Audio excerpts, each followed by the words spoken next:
오늘은 날씨 변화 파트 마지막 여기 정리 같이 해드리면 이제 여기 2단원이 마무리가 되실 거예요. 잘 정리되셨기를 바라며 마지막 기단과 날씨부터 쭉 날씨 변화까지 제가 함께 해드리겠습니다. 우선 기단에 대해서 제가 말씀을 드릴게요. 기단은 뭘 말하는 거냐면 공기의 성질을 말해요. 공기 성질. 공기가 갖고 있는 성질, 그 무더기를 우리 기단이라고 부르는데 그 성질은 당연히 환경에 따라서 달라질 수 그렇죠. 있어요. 그죠? 내가 만약에 차가운 공기였어요. 차가운 공기였는데 따뜻한 해안가를 지나가고 있네요. 그러면 저는요. 차가웠던 공기가 따뜻하게 바뀌고요. 원래 없었는데 습한 성질까지 가질 수 있어요. 내가 어디를 지나느냐에 따라 어떤 환경을 지나느냐에 따라서 이 기단은 성질이 달라질 수 그렇죠. 있어요. 그래요. 그러면 자 생각을 한번 해봅시다. 자, 우리나라를 한번 제가 이렇게 그려봤어요. 어설프게. 우리나라가 이렇게 있는데요. 우리나라는요, 어떤 특징이 있냐면, 우선 우리나라는 중위도예요. 그죠? 저 위도 가운데에 있어요. 그죠? 그래서 북반구 중위도에 있기 때문에 중위도보다 높은 곳을 당연히 고위도라고 하겠죠. 그죠? 그럼 중위도보다 낮은 곳을 뭐라고 할까요? 그렇죠. 저위도라고 하겠죠. 그쵸? 자. 고위도, 중위도, 저위도 중에 누가 제일 추워요? 당연히 고위도지요. 그래서 이쪽 위에서 오는 기단은, 공기 덩어리는 어떻냐면 성질이 한랭이에요. 추워요. 그리고 밑에서부터 올라오는 공기 덩어리는 상당히 온도가 높거나 되게 따뜻한 성질을 가지고 있어요. 그걸 이해하시면 됩니다. 그럼 선생님, 자, 세로로 한번 이렇게 딱 나눠보면 여기는 거대한 중국이라는 대륙이 있고요. 여기는 해양이 있어요. 그죠? 그래요. 자, 대륙하고 해양이 있네요. 보시면 이쪽은 대륙이 있다 보니까 여러분 느끼죠? 자, 대륙이 있어요. 대륙이 있으면 당연히 습할까? 아니지, 그치? 그리고 건조한 성질을 갖게 돼요. 여기는 해양이네요. 바다네요. 그러니까 어떤 성질을 가질까요? 그래요. 다습한 성질을 갖겠어요. 그죠? 그래요. 그럼 그거를 이제 기억을 해주시고 이어서 같이 한번 해보겠습니다. 보시면 자, 저 위에서부터 오는 기단 중에서 이쪽에서 오는 기단을 뭐라고 부르냐면 시베리아 기단이라고 불러요. 근데 시베리아 기단은 어디서 오냐면 고위도에서 내려오고 대륙 쪽에서 내려오는 거예요. 그러면 시베리아 기단의 성질이 당연히 춥고 그렇지 건조하겠지. 그래서 한랭 건조의 성질을 가지고 있으며 이 시베리아 기단은 우리나라의 겨울철에 영향을 줍니다 라는 거 외우시면 되고, 그 다음에요 또 위에서 내려오는 게 또 있습니다. 저 멀리 오호츠크해에서 바다에서 오호츠크해에서 왔다 해서 오호츠크해 기단이라고 부르는데요. 얘는 대신에 위에서 오니까 무조건 한랭은 맞아. 근데 바다에서 오는 거야. 바다에. 그치? 근데 바다에서 오니까 성질이 다 습해요. 약간 쌀쌀하면서 습기가 엄청 많아. 그치? 그러면 얘는 어느 계절에 영향을 주냐면 초여름에 영향을 줍니다 라는 걸 기억하시면 돼요. 됐죠? 그 다음에 자 이쪽이요. 저 멀리 중국의 양쯔강으로부터 온다 해서 얘는 양쯔강이단이라고 불러요. 그럼 얘는 성질이 어떨까? 딱 보니까 밑에서 올라오니까 온난하겠고 중국이라는 대륙에서 오는 거니까 건조하겠네. 아 그래 따뜻하고 건조. 언제 따뜻하고 건조하지? 그래 봄과 가을에 따뜻하고 건조하겠죠. 그쵸? 그래서 봄, 가을에 영향을 줍니다 라는 걸 알고 가시면 되고요. 그 다음 여기요. 저희도 이쪽에서 오는 기단은 뭘까요? 보시면 여기는 당연히 해양이죠. 그치요? 그래서 북태평양 기단입니다. 저 북태평양 기단은요, 바다에서 오고 밑에서 저위도에서 올라오기 때문에 어떠한 성질이 있냐면 온도가 엄청 높고요. 습기를 엄청 많이 가지고 있어요. 그래서 고온 다습이라는 성질을 기억해 주시고, 얘는 그럼 언제 영향을 주냐? 우리나라에 한여름에 영향을 줍니다. 됐죠? 그래요. 그럼 여름이 딱 두 개 있네. 그쵸? 그래요. 오호츠크해 기단은 초여름, 북태평양 기단은 여름. 자, 우리 장마철이라는 얘기 들어봤지요. 장마철은 언제 생기는 거냐면 여기 오호츠크의 기단과 북태평양 기단이 서로 세력 다툼을 할 때 생기는 거예요. 그럼 자, 네가 이기냐 내가 이기냐 싸워보자 라고 했는데 그 두 녀석들의 공통점은 뭐야? 다 습기가 높아. 그럼 습기가 많게 수증기를 많이 갖고 있기 때문에 이 둘이 세력 다툼을 하면 엄청 많은 구름이 만들어집니다. 그래서 6월, 7월 사이에 장맛비를 내리는 이유는 이 오호츠크의 기단과 북태평양 기단이 서로 만들어낸 합작품이더라. 그래서요, 오호츠크의 기단과 북태평양 기단이 장마전선을 만든다 라는 것까지 정리하시면 됩니다. 장마전선까지 정리해드렸으면 이어서 전선을 설명을 해드리는데요. 아이들이 기단은 되게 쉽게 잘 해요. 공기 덩어리, 환경에 영향을 받는 공기 덩어리 이렇게 외우시면 되거든요. 그런데 전선에 대해서 개념이 좀 명확하지 못한 친구들이 있어요. 그럼 그 부분을 제가 좀 잡아드릴 건데요. 자, 전선은 뭐냐면요. 이런 거예요. 자, 따뜻한 물이 있고 차가운 물이 있대요. 따뜻한 물은 따뜻한 공기라고 생각하시고 차가운 물은 차가운 공기라고 생각하세요. 결론은 뭐야? 성질이 달라. 성질이 다른 두 기단이 있었습니다. 기단이 두 개가 있었어? 그럼 자, 제가 칸막이를 이렇게 설치한 상태에 따뜻한 물과 찬물을 이렇게 감아놨거든요. 근데 이 칸막이를 슉 하고 없앱니다. 그럼 당연히 밀도가 큰 차가운 물이 아래로 내려올 거고 따뜻한 물이 위로 올라갈 거야. 그때 성질이 다른 두 기단에 경계선이 생기죠. 그 경계선을 뭐라고 부르냐면 전선이라고 불러요. 경계선이라고 외우면 돼요. 경계선. 성질이 다른 두 기단의 경계선을 우리는 전선이라고 부르는데 전선은 온난전선, 한랭전선, 폐색전선, 정체전선이 있습니다. 근데 시험에 잘 나오는 건 온난 한랭이기 때문에 제가 이따 정리를 해드릴 거고요. 그럼 폐색전선, 정체전선은 뭡니까 선생님? 폐색전선은 뭐냐면 이렇게 그려요. 폐색전선은 여기가 뾰족뾰족 이렇게 한랭이 이게 뾰족이거든요. 그런데 중간에 이렇게 온난이 이렇게 들어가 있어. 온난전선이 앞에 원래 있었는데요. 한랭전선의 이동 속도가 빠르다 보니까 이렇게 앞에 있던 친구를 요 뒤에 있던 한랭이 다다다다 따라잡아서 이런 모양이 만들어지는 거야. 그럼 이 기단은 이 전선은 오래 갈 수 있을까요?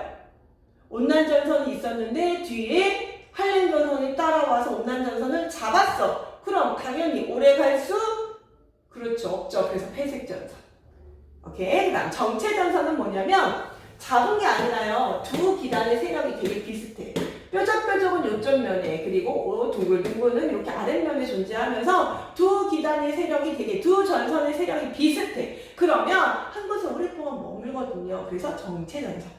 그렇게 이해하시면 되고요. 그럼 온난전선, 한랭전선은 뭐예요? 자, 온난전선은 이렇습니다. 이렇게 동글동글하게 표기를 해주고요. 한랭전선은 뾰족하게 표기를 합니다. 자, 이 말에 다 뜻이 있습니다. 온난전선은 따뜻한 공기의 세력이 강하면 온난전선이 만들어져요. 그럼 한랭전선은? 그렇지. 차가운 공기의 성질이 강하면 한랭전선이 만들어지는 거야. 그러면 당연히 자, 차가운 공기가 이동 속도가 빠를까? 따뜻한 공기가 이동 속도가 빠를까? 그렇지. 차가운 공기가 막 더 급해. 그렇지. 그래 얘가 이동 속도가 훨씬 빨라. 그러니까 당연히 한랭전선의 기울기가 급하겠죠. 그럼 온난전선의 기울기가 그렇죠. 완만하겠죠. 그러면 한랭전선의 기울기가 급하다 보니까 구름이 어떻게 쌓이냐면 위로 쌓이는 저분형 구름이 만들어지고 온난전선의 기울기가 완만하다 보니까 어떤 구름이 만들어진다? 층운형의 구름이 만들어진다. 그럼 층운형은 이렇게 얇아서 넓게 쌓이는 구름이야. 그러면 아주 큰 물방울을 만들 수 있을까요? 없겠죠. 그렇죠? 병합설 기억해요? 네. 보시면 물방울들이 자꾸 위로 올라가서 점점 커져서 떨어지는데 얇어. 그럼 합쳐질 게 별로 없겠죠. 그렇죠? 그러면 당연히 어떤 비가 내릴까? 보슬보슬. 그렇지. 이슬비가 내려. 대신에 어떤 지역에 층운형이 넓게 퍼졌으니까 넓은 지역에 이슬비가 내립니다. 하지만 한랭전선은 위로 아주 먹구름이 쌓였습니다. 그러면 얘네들이 상승기류 만나서 물방울들이 계속 결합하니까 훨씬 물방울이 크겠다. 그치요? 그래서 소나기가 내려. 근데 넓게 퍼졌어요? 아니요. 위로 쌓였어요. 그러니까 어떤 지역에? 좁은 지역. 좁은 지역에 소나기가 내려요. 그리고 한랭전선은 아까 선생님이 급하다 했죠. 왜? 이동 속도가 너무 빨라요. 얘는 급할 거 없어요. 그냥 천천히 느리게 이동을 합니다. 라는 거 기억을 좀 해주시고요.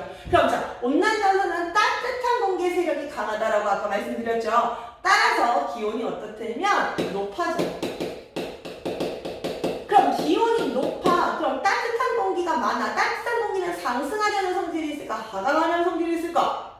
그렇지. 밀도가 작으니까 상승하려는 성질이 있겠지. 자, 상승기류 전 시간에 배웠습니다. 상승기류는 고기압, 저기압? 그렇지. 저기압. 따라서 기압이 어떻게 됐나? 낮아집니다. 라는 거 정리하시면 돼요. 괜찮죠? 한랭전선이요. 당연히 차가운 공기의 세력이 강하대요. 그러니까 기온은 그렇죠. 낮아지겠죠. 그러면 자, 차가운 공기가 세력이 강하니까 당연히 무슨 기류? 하강 기류가 되면서 기압은 전보다 높아집니다. 라는 것까지 알고 가시면 돼요. 괜찮죠? 네, 그럼 이거를 전체적으로 정리해 놓은 게 바로 온대성 저기압입니다. 제가 이렇게 조금 돌려드려 볼게요. 자, 온대성 저기압은요, 이런 거예요.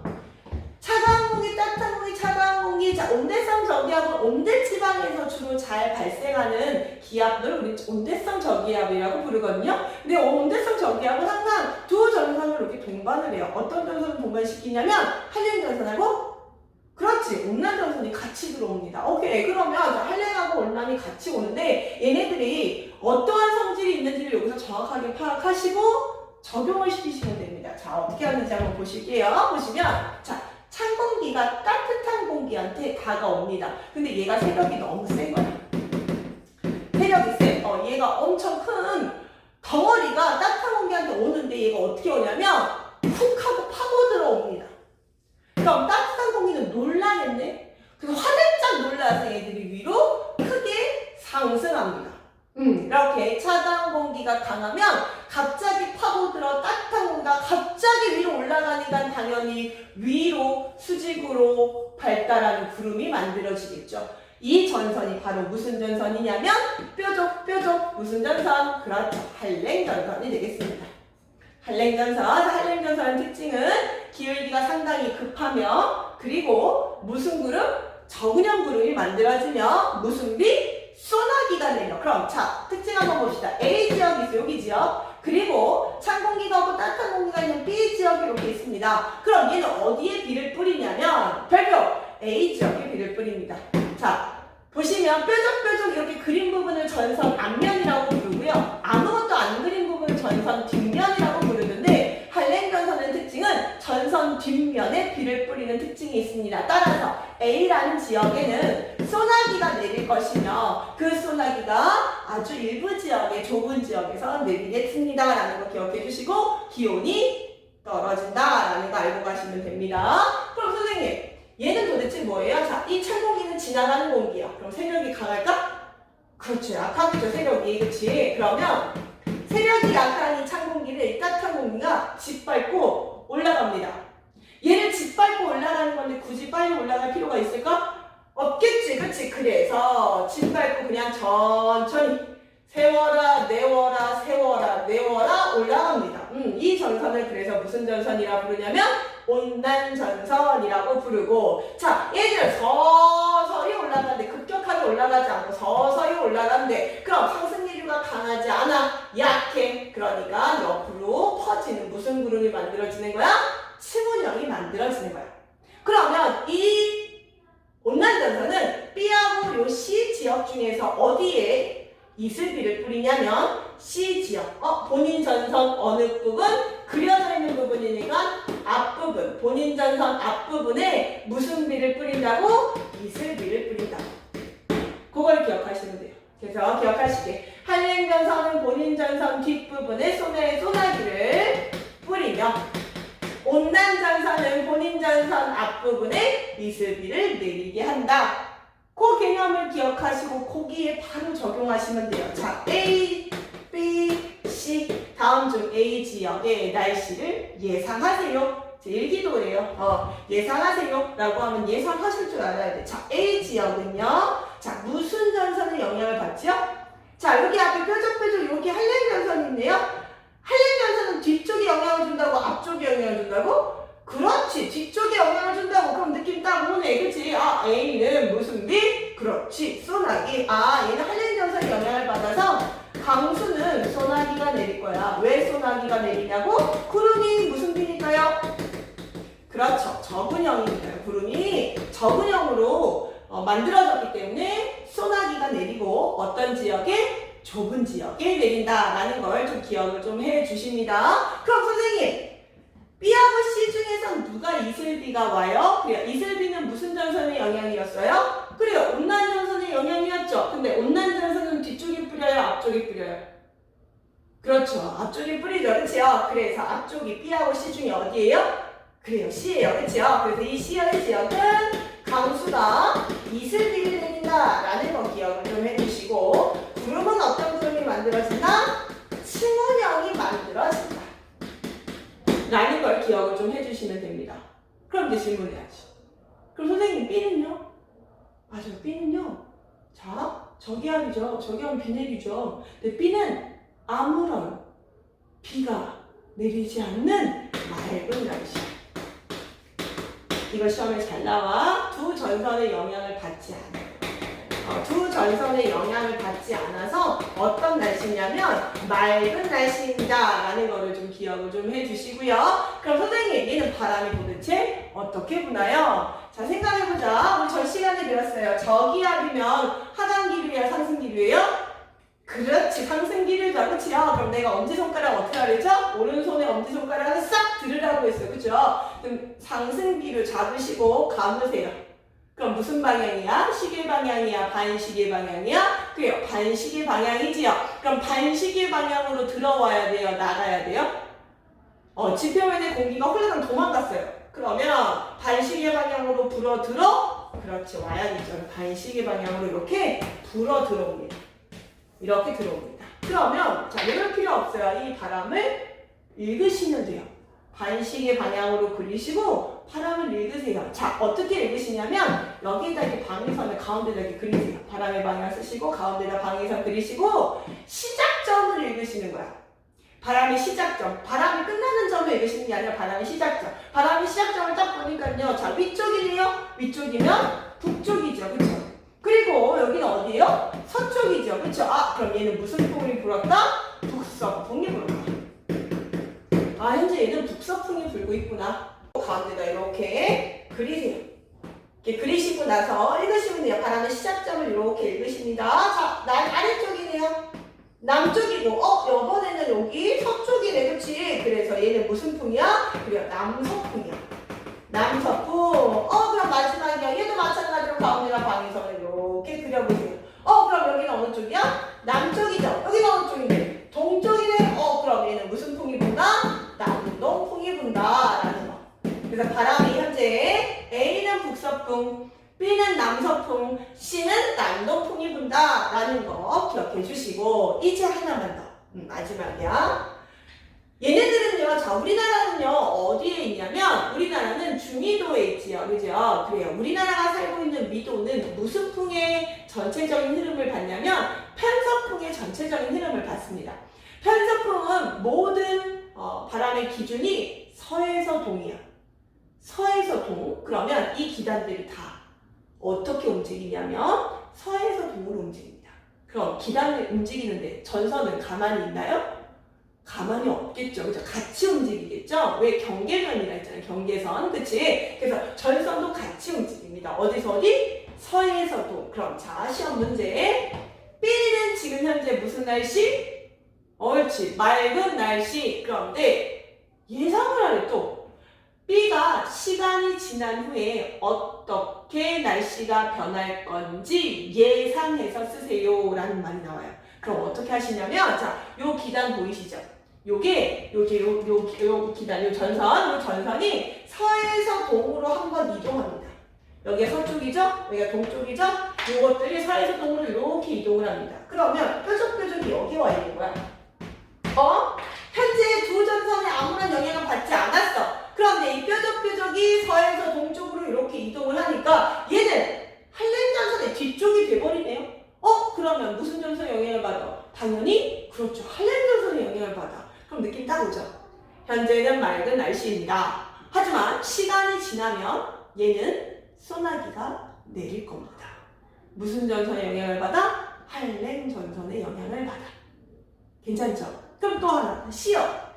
C는요, 아까는 이슬비가 내렸었어요. 무슨 전선의 영향을 받아? 온난 전선의 영향을 받아서요. 그쵸? 그런데 장차 날씨가 맑아질 거예요. 왜? 이 가운데로 올 수 있잖아요. 그쵸? 이 가운데로 오게 되면 두 전선이 영향을 받지 않아서 맑은 날씨가 될 것으로 예상됩니다. 라고 서술하시면 되겠습니다. 이게 조금 배점이 높습니다. 여기까지 정리하셨으면 여기 2단은 이제 괜찮으실 거예요. 네, 오늘도 강의 시청해주셔서 감사합니다. 사랑합니다. 축복합니다. 고맙습니다.